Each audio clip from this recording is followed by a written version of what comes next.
우리는 어릴 때부터 친구가 많으면 좋다, 친구가 곧 재산이다 라는 가르침을 받고 자랍니다. 그런데 좀 이상하죠? 정작 사회에 나와서 고통스럽고 현타 오는 상황을 따져보면은 친구가 없어서가 아닙니다. 이상한 친구들을 끊어내지 못하고 어울리다가 문제가 생기게 됩니다. 이때요, 어떤 사람은 이상한 관계를 단칼에 끊어내고 어떤 사람은요, 알면서도 어울리는 일이 있습니다. 왜 그럴까요? 내가 내 성향을 너무 모르거나 혼자 잘 지내는 능력이 없으면 끊을 사람을 끊지를 못합니다. 그래서 많이 당하게 됩니다. 친구 없으면 문제 있는 성격인 것처럼 보여질까봐, 관계가 적으면 사회적인 기회를 다 놓쳐버릴까봐, 설마 이 사람은 아니겠지 하고 덮어둔 채로 무분별하게 사람을 만나게 됩니다. 오늘 내용을 통해서 친구 관계에 대한 필터를 얻어가 보세요. 그러면 주변 시선이나 불안한 감정 때문에 속임당하고요, 이용당하는 상황 줄어들고요, 진짜 믿고 사귈 수 있는 관계는 어떤 유형인지 남의 성향이나 주변의 시선이 아니라요, 내 상황과 내 성격을 기준으로 알아가실 수 있습니다. 이게 돼야 진짜 괜찮은 사람도 만나실 수가 있는 거예요. 어쩌면 여러분은 친구가 적어야 사는 게 잘 풀리는 타입일 수도 있습니다. 가장 먼저 생각해 볼 것은 친구는 재산이다, 관계로 먹고 산다 라는 말입니다. 이 말 많이 들어보셨을 거예요. 실제로도 사회생활을 하다 보면 나와 친분이 있는 사람에게 더 많은 이익을 주고 싶고, 한 번이라도 얼굴을 본 사이가 전혀 모르는 사람보다 훨씬 믿음직스럽게 느껴집니다. 아무래도요, 난생 처음 만난 사람과는 뭔가를 함께 하기엔 아직 신뢰가 부족한 게 사실이죠. 그래서 현대 사회에서는 경제적인 영역에서 다양한 인맥을 넓게 가지는 것이 중요한 과제 중 하나입니다. 그렇지만 이 경제적 이익을 목적으로 맺은 관계를 친구나 우정과 동일시하는 것은 무리가 있겠죠. 왜냐하면 직업적 인맥이라는 것은요, 처음부터 이 사람과 나중에 거래를 할 수 있겠다라는 목적을 분명히 가지고 맺어지는 그런 관계이기 때문입니다. 만일 어디 컨퍼런스에서 만난 사람하고 이번 주말에 맥도날드 가서 햄버거 먹자, 이렇게 가볍게 만나는 일은 거의 없습니다. 때로는 이 사람과 작은 문제가 발생해도 쉽게 넘어갈 수 있는 이유는요, 애초에 이 관계에서 우정이 핵심 가치가 아니기 때문입니다. 상호 이익의 가능성이 핵심 가치죠. 이런 관계는요, 오히려 건강할 수가 있습니다. 서로 원하는 바가 명확하니까요. 노벨 경제학상 수상자인 케네스 에로는 사실상 모든 경제적 거래에는 신뢰의 요소가 내포되어 있으며, 상호 신뢰의 부족이 경제적 낙후를 설명한다 라고 강조했습니다. 그런데 여기서 말하는 이 신뢰는요, 인지적 신뢰를 말하는 거예요. 상대의 능력이나 과거의 행위를 통해 입증된 결과의 바탕을 둔 신뢰를 말합니다. 이 사람이 믿을 만한 실력을 갖추고 있는지, 행동이 예측 가능한 사람인지를 보는 부분이에요. 반면 우정에서의 신뢰는 조금 다르다는 겁니다. 이건 감정적 신뢰예요. 상대방의 마음과 의도를 믿는 것에 기반을 두기 때문에 동질감이나 진심, 감정적 지지가 더 중요합니다. 같은 맥락으로요, 심리학자 클라크와 밀스의 연구에 따르면 사람은 무의식적으로 관계를 크게 두 가지로 구분합니다. 하나는 명확한 계산과 보상이 중요한 교환적 관계이고요, 다른 하나는 계산보다는 상대의 필요를 돌봐주는 공동체적 관계입니다. 여기서 말씀드리고 싶은 건 이익으로 얽힌 관계가 무조건 나쁜 것이다, 이게 아닙니다. 진짜 문제는요, 관계의 최종 목적을 숨기고 상대방에게 접근하는 것입니다. 우정으로 만난 다음에 경제적 혜택을 바라고 있거나, 경제적으로 만난 사람한테 무작정 우정을 바라면요, 제대로 꼬이기 시작하는 거예요. 초반에는요, 정확하게 이 두 관계를 분리시켜서 봐야 문제가 줄어듭니다.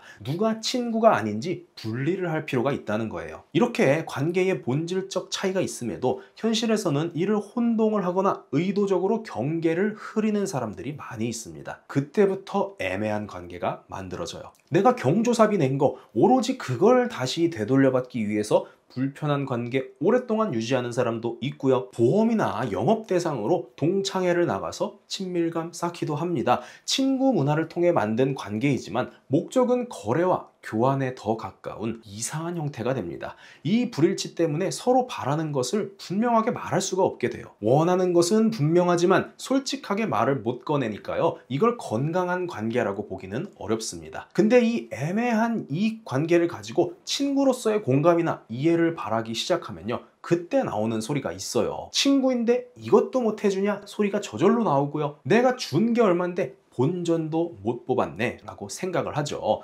근본적으로요, 친구 관계가 아닌 겁니다. 진짜 본전을 뽑고 싶다면 이 관계를 유지하는 것보다도요, 연금저축에다 돈을 넣어두는 게 수익률이 훨씬 좋을 거예요. 그런데요, 이런 문제는 사실 사소한 겁니다. 한쪽이 거래에서 이득을 못 보고 억울하다고 생각이 된다면요, 안 보면 되죠.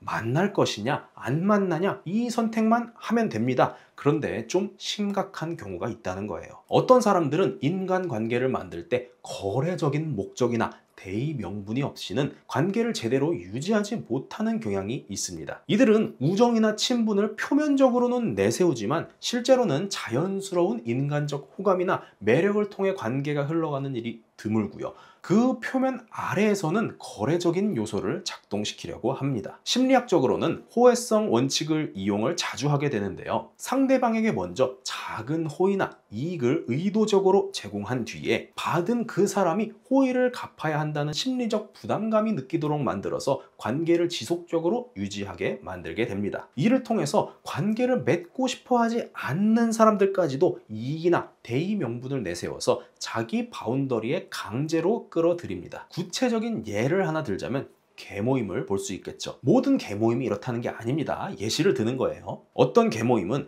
겉보기에는 단순한 저축 모임이나 공동체 대출, 친목 모임의 개념처럼 보이지만 사실상 사회적 구속력을 만들어내는 장치로 변질되기도 합니다. 매달 일정 금액을 내고 자기 순번이 와서 모인 돈 받을 때까지 기다려야 하죠. 여러 사람이 돈으로 얽혀있기 때문에 한 번 가입하면 쉽게 빠져나올 수가 없습니다. 만약에 모임 내에서 마음이 들지 않는 사람이 생긴다 해도요, 돈이 얽혀있기 때문에 관계를 정리하기 어렵고요. 탈퇴하려면 내 돈만 따로 정산을 해야 하는 문제가 생기기 때문에 단순한 결심만 한다고 해결이 되지가 않습니다. 그리고 이 문제의 핵심은요, 계모임을 조직하고 운영하는 계주입니다. 의도를 가진 계주는 단순히 회비를 관리하는 역할로 끝나지 않습니다. 돈을 명분으로 사람들을 지속적으로 불러 모으고 모임에 나오지 않으면 은근한 압박도 줘야 이 모임이 유지가 되겠죠. 때로는 이런 표현까지도 할 수가 있습니다. 여러분이 모임을 자주 나와야 돈도 잘 돌고 서로 잘 믿고 맡길 수 있지 않겠어요? 그런데도 안 나오는 사람들은 무책임한 거 아닙니까? 이렇게 끼리끼리 수군대게 만들면서 수직 관계를 만들거나 불이익을 주는 분위기를 조성할 수 있습니다. 얽히기 싫어도 계속 얽히게 만들고 관계를 끊고 싶어도 끊을 수 없도록 만듭니다. 처음에는 없는 형편이지만 조금씩 상생해보자 이렇게 좋은 명분으로 가입한 관계가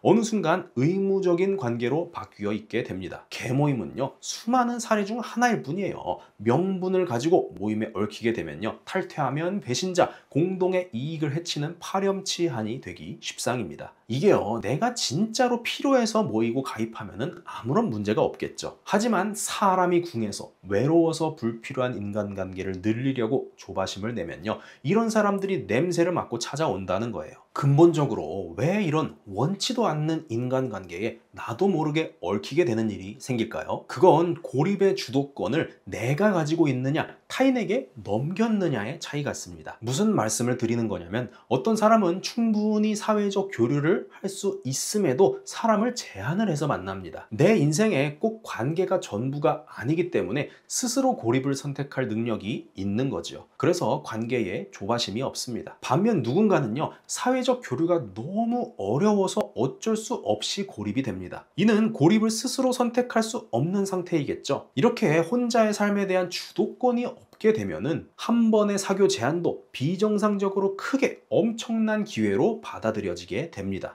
이때 이때 바로 위험한 관계가 만들어지겠죠. 그래서 이 관계를 만들고 끊는 주체가 남이 아니라 내가 되어야 하는데요. 이게 어려운 이유가 단지 매력이 없고 소심해서 그런 것만은 아닙니다. 사람이 너무 깊은 관계만을 추구하게 되면요, 새로운 사람이 만들어지기가 매우 어렵습니다. 마음을 나눠야만 관계이고 모든 걸 털어놔야만 우정이다 라고 많은 분들이 생각을 하시지만 전혀 그렇지 않습니다. 그냥 인사치레만 이렇게 하는 관계도 좋은 관계입니다. 얕은 우정도 있는 거고요. 서로 이득이 될 때만 보는 사이도 좋은 사이입니다. 거래 관계도 있는 거예요. 이런 건 나쁜 관계다, 저런 건 좋은 관계다, 이렇게 못이 박혀 있는 게 아니라요, 중요한 건 서로가 동일하게 상대를 보고 있는지, 이 이해 관계가 일치되는지가 중요한 겁니다. 만일 나는 얕은데 저 사람은 너무 깊어요, 이때 문제가 생기는 거고요. 저 사람은 거래로 만나는 건데 나는 친목으로 자꾸 만나려고 해요. 이런 관계가 오래 못 가고 불일치가 되는 관계입니다. 때문에 이 고립감이라는 것은 한쪽에서 너무 높은 기준을 가지고 있을 때 자주 생기는 현상이라고 봅니다. 초반 단계 얕고 가벼운 관계에 대해서는 그걸 관계라고 전혀 생각을 안 하니까 사람 만드는 게 너무 힘들어지는 거예요. 그런데 이 내용을 머리로는 이해를 할 수가 있어도 쉽게 받아들이지 못할 수가 있습니다. 친구가 없어도 괜찮다라고 납득이 안 되죠. 우리가 살아오면서 쌓아온 인간관계에 대한 사회적 시선이 너무 강하기 때문입니다. 하지만 이 개념을 조금만 희석해서 바라봐도요, 친구가 없다는 것이 반드시 문제는 아니라는 점을 알게 됩니다. 오히려 관계를 유지하는 데서 오는 부담이 줄어들고요, 더 만족스러운 삶을 만들 수도 있습니다. 잠깐 제 사례를 보자면,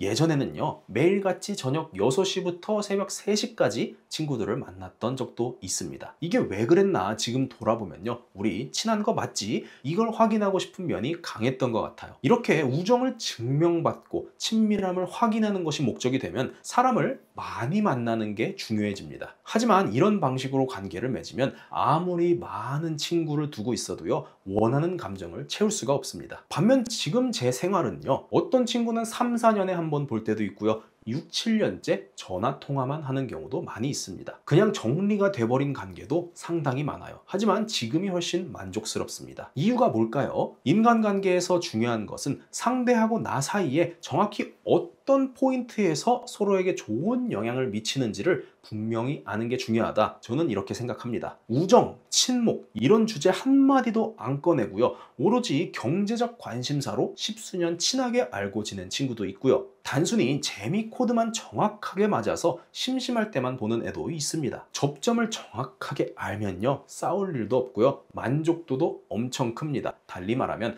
서로 선을 정확히 알고 그거 지켜주면 엄청 오래되는 관계가 돼요. 근데 이게 되려면 기본적으로 혼자 있는 시간을요, 즐길 줄을 알아야 되는 것 같습니다. 혼자 있을 때마다 불안하고 조바심이 나면요, 자꾸 사람 찾게 되고요, 접점도 없는데 만나려고 하니까 서로 만족이 없어요. 그래서 혼자 있는 것도 꽤 괜찮은 것이다, 이 상태가 되려면 어떤 효과와 장점이 있는지 이게 명확하게 파악이 되어야 할 것 같습니다. 첫째는 내 삶이 균형 있어집니다. 친구를 만나고 관계를 유지하기 위해서는 필연적으로 시간적, 감정적, 경제적 비용이 발생합니다. 만일 친구를 만날 때마다 좋은 시간만 보내고 만족감만 항상 느낀다면 분명히 의미 있는 투자겠죠. 하지만 이런 만족감이 항상 보장되지는 않습니다. 특히 나이가 들수록요, 친구 이외에도 중요한 가치들이 생겨나죠. 직업, 개인적 여유, 건강, 가족 등등 여러 가지 삶의 요소들이 생겨나는데요,